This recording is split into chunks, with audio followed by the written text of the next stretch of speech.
Muy buen día para todos, yo soy el profe José y vamos a iniciar con la clase del día de hoy. Bueno, para hoy vamos a mirar lo que es, o lo que son, mejor dicho, los efectos de materia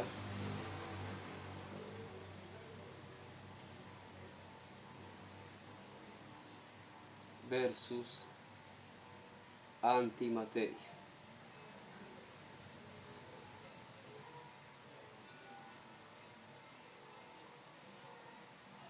Es decir, la materia contra la antimateria.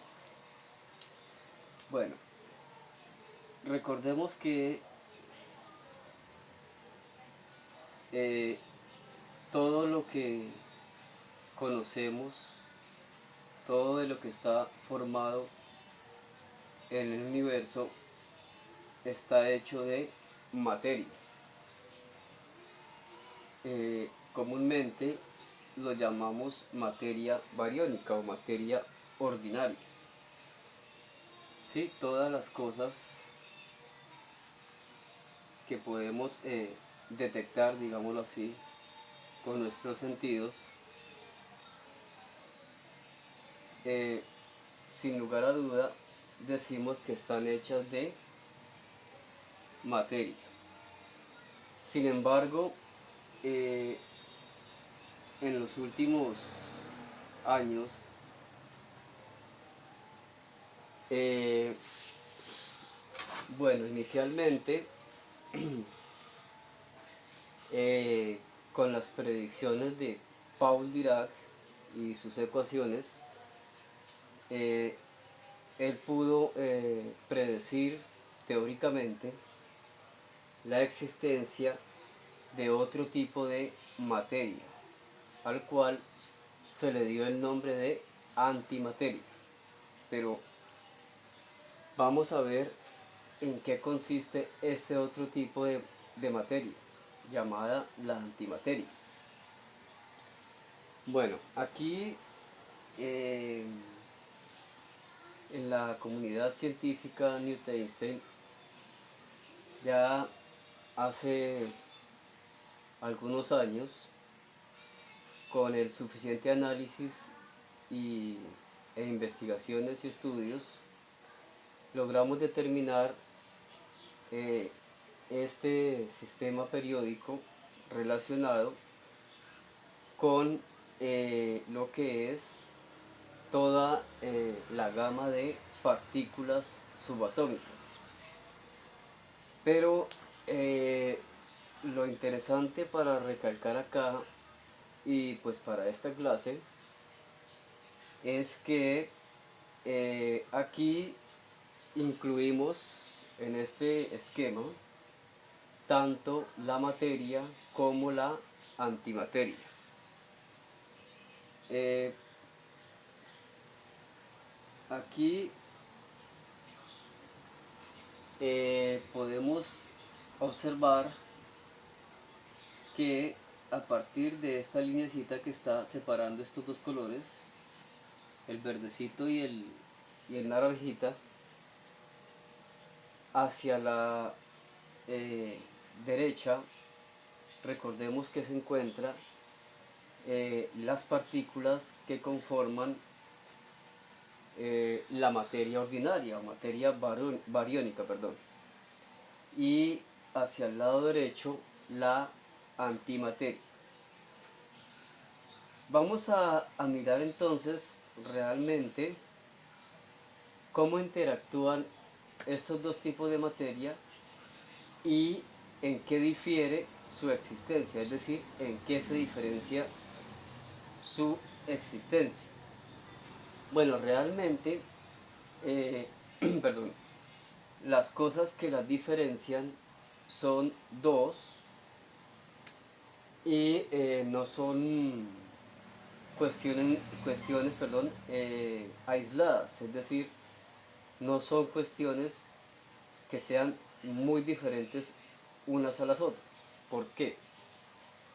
Porque lo que sucede aquí es que así en resumidas cuentas, miramos que lo que ocurre en realidad es que las propiedades magnéticas de la antimateria son opuestas a las propiedades magnéticas de la materia. Y lo mismo ocurre con las propiedades eléctricas. Por decir algo, en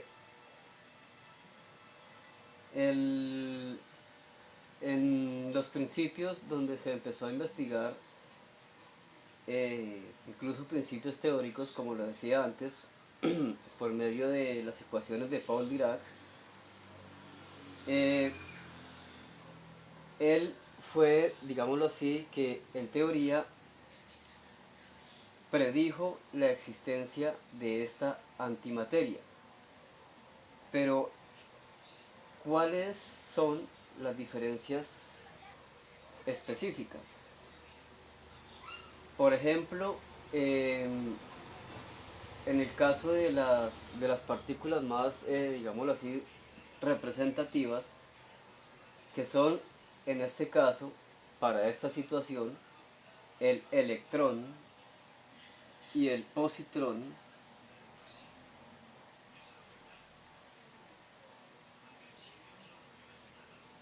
que básicamente son representados de esta forma: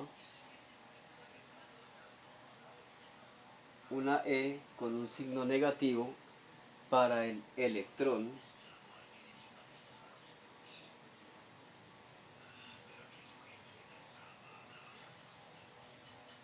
y una E con un signo positivo para el positrón.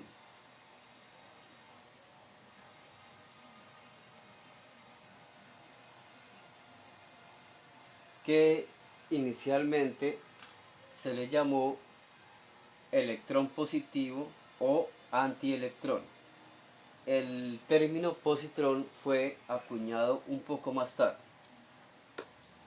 Bueno, aquí dijimos que lo esencial para entender esto es que básicamente tanto las partículas como las antipartículas tienen propiedades físicas iguales. Es decir, su masa, su velocidad, su manera de interactuar son iguales. Lo único que la diferencia es en el caso de el positrón y el electrón, y en el caso en general de cualquier partícula, son sus cargas eléctricas. Porque en este caso el positrón tiene carga eléctrica positiva y el electrón tiene carga eléctrica negativa. Y por tanto sus cualidades magnéticas también son opuestas. No es que sean diferentes, sino que son opuestas. En consecuencia de esto, a esta diferencia electromagnética, digámoslo de esa forma, no pueden encontrarse una partícula con una antipartícula,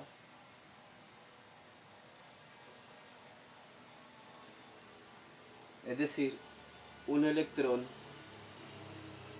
con un positrón,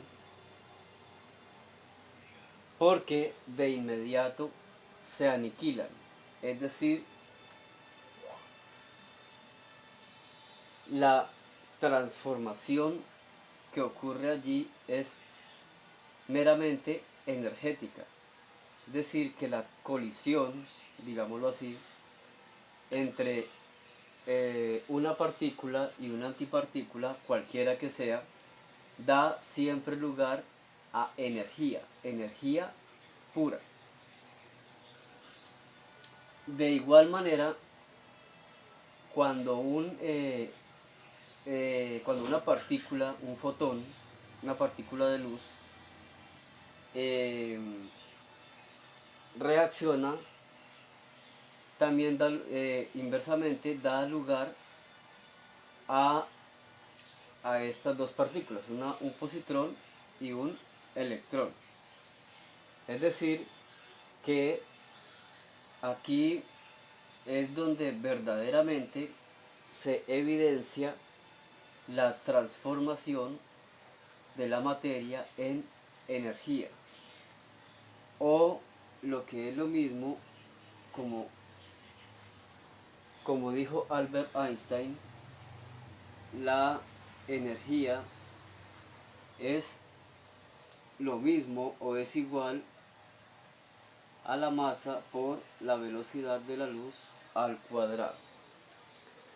Recordemos que aunque esta fórmula no es que sea incorrecta, ni que esté, bueno, sí está incompleta, porque esa fórmula, por decir algo, para las cuestiones del movimiento de las partículas de la luz, los fotones, no cumplen ciertas rigurosidades. Sin embargo, el punto aquí es que recordemos que nada, por el momento se sabe que nada, ninguna partícula, ni mucho menos cuerpos masivos, pueden llegar, ni mucho menos superar la velocidad de la luz. Solamente la misma partícula de la luz, conocida como el fotón. ¿Por qué? Porque recordemos que el fotón, su masa es cero. Él no tiene masa, ellos no tienen masa.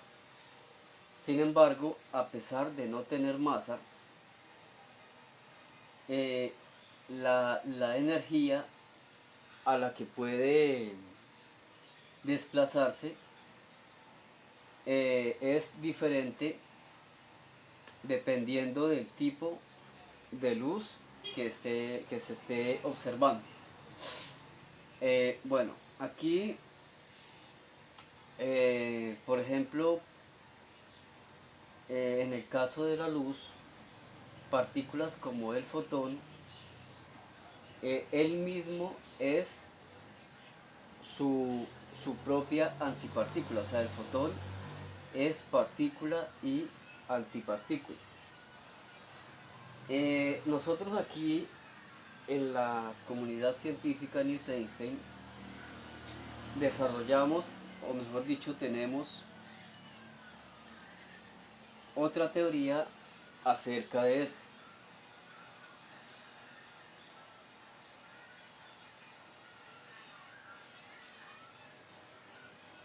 Un fotón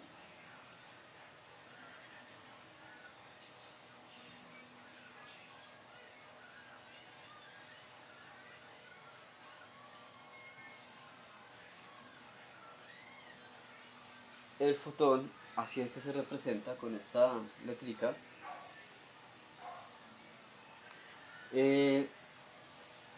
Bueno, dicen que el fotón es energía pura, no tiene masa.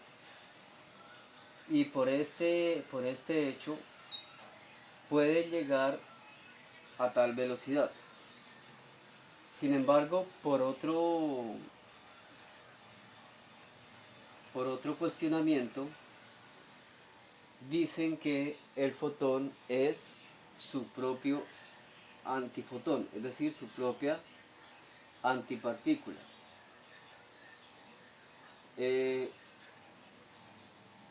Pero nosotros acá, observando estas propiedades de estas partículas, de pronto suena un poco descabellada la idea, no sé, pero nosotros en sí postulamos que el fotón sí tiene masa. No, no lo hacemos porque sea un capricho o por, bueno, en fin. Lo hacemos es teniendo en cuenta esta propiedad. La propiedad de que el fotón es partícula y antipartícula. Ahora vamos a mirar lo siguiente. Tenemos un fotón, representémoslo así, digámoslo así,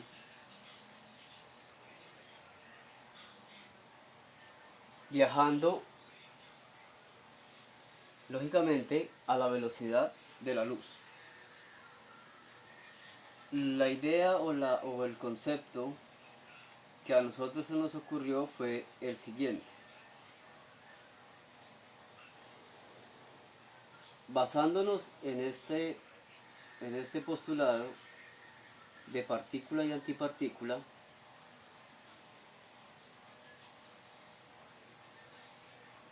vamos a probar la existencia de la masa dentro de los fotones. Y lo que se nos ocurre decir aquí es, perdón, que dentro de la estructura del fotón precisamente se encuentra una partícula y una antipartícula. Es decir, dentro de cada partícula de estas del fotón hay partículas más pequeñas, ahí esto también teniendo en cuenta los preceptos incluso de la teoría de cuerdas,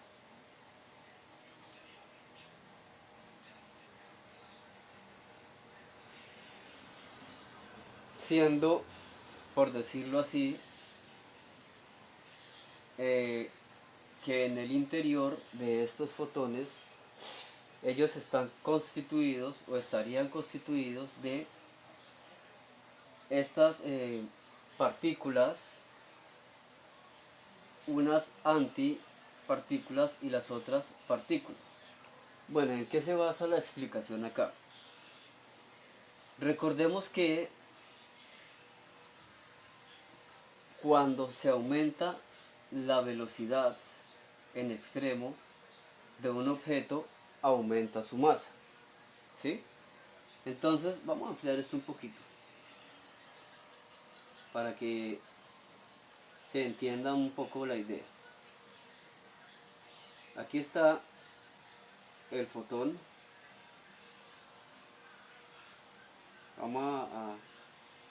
Está trasladándose a su velocidad c, que es la velocidad de la luz. Decíamos que dentro del fotón y dentro de lo que nosotros postulamos hay cuerdas, cuerda y anticuerda. Puede ser una cuerda y una anticuerda, ¿sí? Volvamos a retomar la idea. Recordemos que en cuanto a que se aumente la velocidad, aumenta la masa de los cuerpos. Es decir, si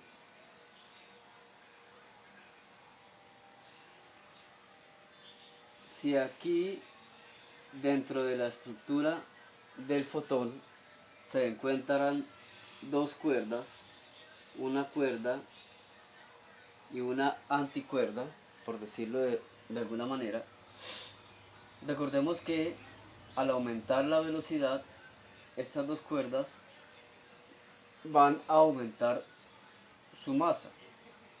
Al aumentar su masa,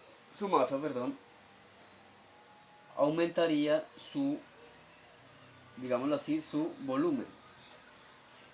Pero recordemos qué es lo que pasa Recordemos qué es lo que pasa cuando colisionan una partícula con una antipartícula.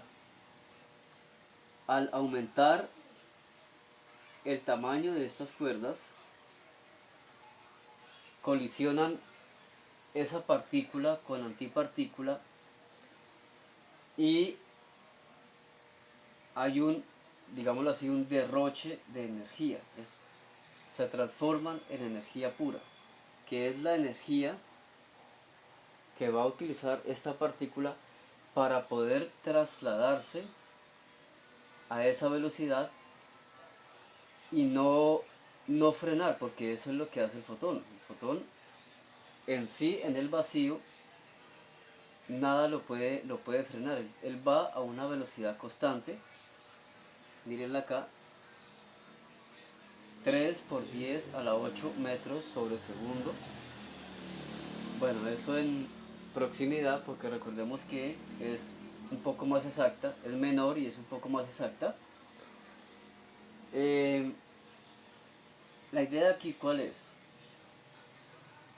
Recordemos que Einstein nos dijo que la energía es igual a la masa. Es decir, que la masa se transforma en energía y la energía en masa. Pero la pregunta es, ¿cómo ocurre este evento así? Lógicamente, una situación así ocurriría en fracciones mínimas, pero mínimas de tiempo. ¿Por qué? Porque son partículas extraordinariamente pequeñas. Por tanto, no se alcanzaría a diferenciar, así digámoslo así, a simple vista, esos cambios. Serían en extremo rápidos. Es decir, va el fotón a su velocidad extrema y mientras esto ocurre, las dos partículas crecen, chocan partícula y antipartícula y enseguida se desprende o se libera esa gran cantidad de energía. Y de nuevo, como el fotón sigue con esa velocidad constante, esas cuerdas que muy llanamente, muy, digámoslo así, se han retraído para despedir esa gran cantidad de energía con la misma velocidad que lleva esa partícula, van retomando nuevamente esa masa, van ganando masa. Pero obviamente esa masa también es en extremo pequeñísima, muy pequeña, porque estamos hablando de masa de cuerdas, es decir, masas en extremo pequeñitas, muy pequeñitas. Recordemos que los fundamentos de la teoría de cuerdas se basan en los análisis de las por promediado la longitud de Planck, es decir, la mínima longitud a la que se pueden observar, digámoslo así, fenómenos físicos, porque de ahí para allá pueda que el espacio pueda dividirse en más, puede dividirse más, pero ya los fenómenos físicos ya de pronto pueden ser inexplicables. Entonces, nosotros basándonos en esto, podemos, digámoslo así, explicar la idea que tenemos sobre lo que puede ser la composición de un fotón, ¿sí? Entonces, se puede decir que el fotón no tiene masa porque las cuerdas son en extremo pequeñitas, son muy pequeñitas, pero allí pueden haber dos tipos de cuerda, una anticuerda y una cuerda normal, digámoslo así, que pueden estar reaccionando como materia y antimateria para hacer ese intercambio de energía y materia, como lo indica la ecuación, pero esos cambios se llevan a cabo en tiempos también extraordinariamente pequeños. Cuestión que podemos decir que sería un poco tedioso lograr esas mediciones, así la tecnología sea en extremo avanzada, digámoslo así. Eso podría verse en, en pero muchísimos años de evolución en cuanto a tecnología humana o quizás extraterrestre, quién sabe. Bueno, entonces esto es, digámoslo así, el postulado que nosotros tenemos acerca de la composición del fotón por medio de partícula, antipartícula, es decir, materia, antimateria, basándonos, volvemos a reiterar, en ese precepto que tienen que el fotón se comporta tanto partícula como antipartícula. Bueno, pues hasta aquí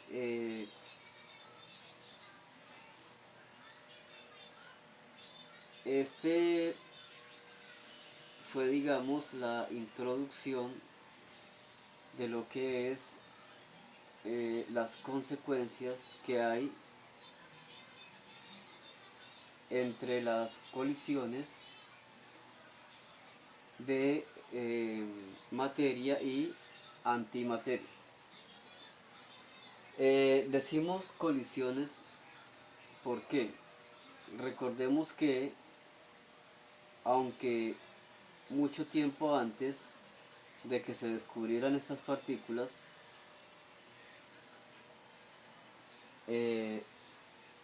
bueno, las teorizaron, es decir, las descubrieron teóricamente, pero recordemos que este tipo de materia, como son partículas, recordemos que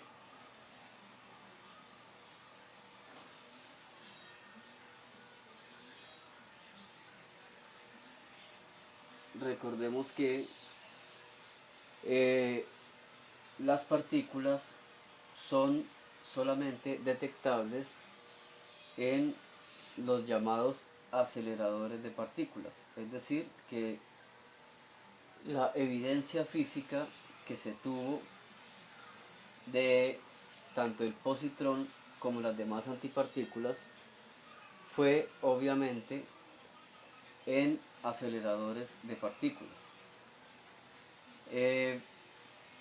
Básicamente allí en primera instancia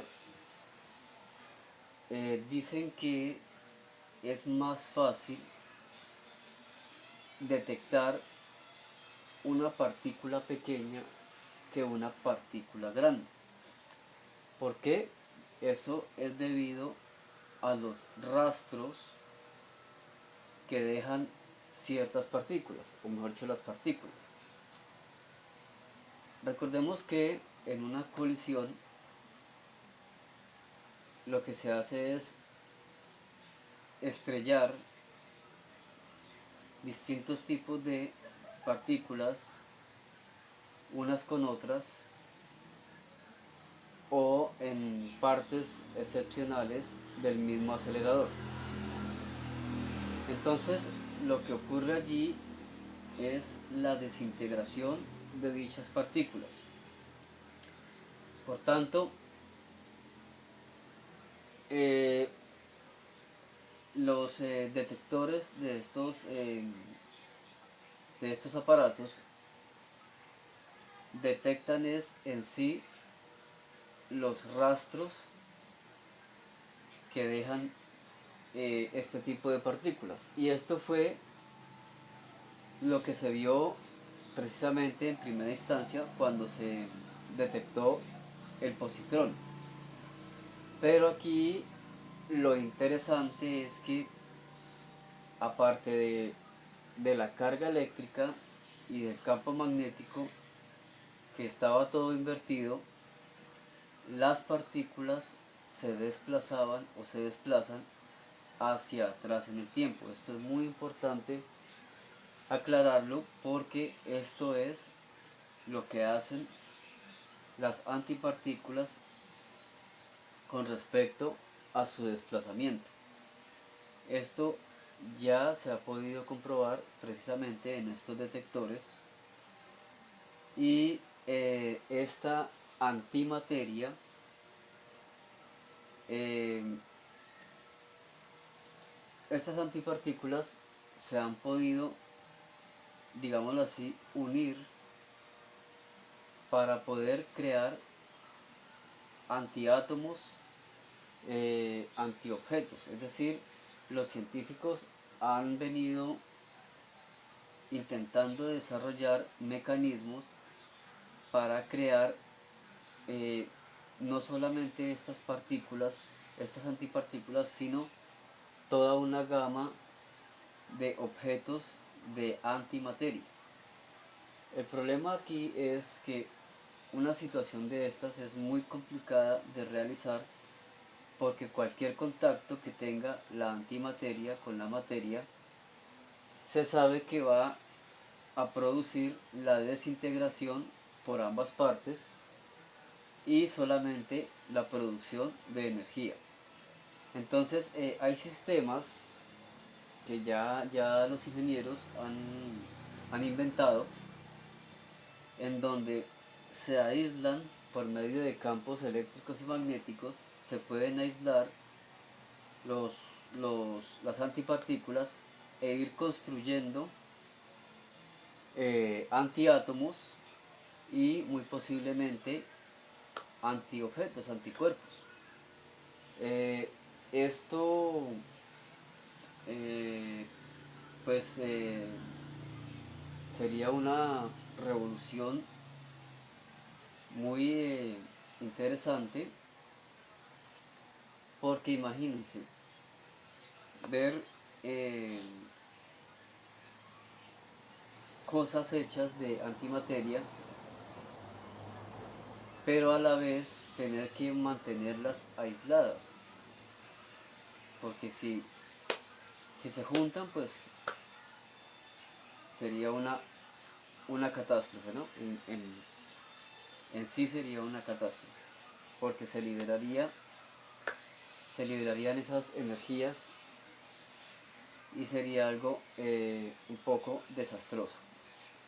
Bueno, la pregunta que se han hecho muchos investigadores es si de pronto, así como nuestro universo está constituido básicamente por materia ordinaria, casi en su totalidad, puede existir un universo alternativo constituido básicamente por antimateria y tan solo unos trazos, digámoslo así, de materia ordinaria. Es decir, que para habitantes de ese universo seríamos nosotros la antimateria para ellos.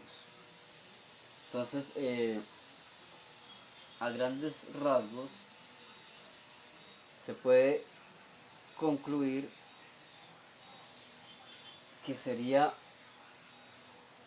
de alguna manera muy exótico, muy interesante la construcción de de dicho material, porque también se dice que pueden en un futuro existir motores que funcionen con este tipo de tecnología. ¿Por qué? Porque este tipo de tecnología produce, la energía que produce es mucho más que cualquier energía que se ha podido producir a través de la historia. El problema aquí es el costo. Hacer la antimateria sí, fabricarla sale muy costoso. Por eso es que puede resultar una tecnología muy dispendiosa, muy buena, pero a un largo plazo. Bueno, yo creo que hasta aquí todo sobre la materia y la antimateria. Pues este ha sido un recuento, digámoslo así, de lo que son estos dos entes de la naturaleza y un poco de lo que se piensa aquí en este lugar con respecto a el fotón, para poder darle un poco más de enfoque a lo que es la teoría de cuerdas. Recordemos que la teoría de cuerdas es por ahora simplemente eso, una teoría. Muchas gracias.